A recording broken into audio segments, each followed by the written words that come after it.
چې څومره د ویرات کوهلی مینوال دي په کمنټس کې زړونه واچوي. د پاکستان په بیلات باندې سخت خپه ما پر ویرات کوهلی په سلی زموږ غړنه خوشاله ما ځکه دا ما د خوخي بیټسمن دی او یقینو کې داسې بیټسمن دی بنړای کې چې همیشه په غټ میچ کې لوبه کړی دا. ټیک شو چې دې ارسمره اوټ اف پام شي.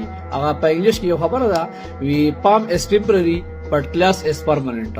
پام زیرا زی او چې تا کې کلاس وی ټیلنٹ وی او تا کې خبره وی هغه پوتنشل وی نو هغه ته بیا په ارزه کې ښکارا کولی شي د ار ټیم خلاف ښکارا کولی شي.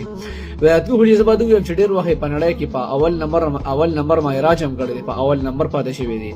ویات کوهلی په نړۍ کې یو داسې بیټسمن دی ځانګړی چې په 500 وریز لوبو کې د ټول نه زیات سلیزي والی او په دغه وجه ده چې دی وخت زبادو چې د ار چا پړه کې پروت دی. یقینو کې خلکو ویات کوهلی بوډا دی اوس هم د پاکستان د ځوانانو نه خلو وکړه. حالانکه د پاکستان په لوبو مې ځړنه خپه او حق ته حق وي چې بهترین لوبه کړې ده. نو بس چې څومره د ویرات کوهلی مینوال دي په کمنټس کې دا لپاره لازم ضرور نه واچوي.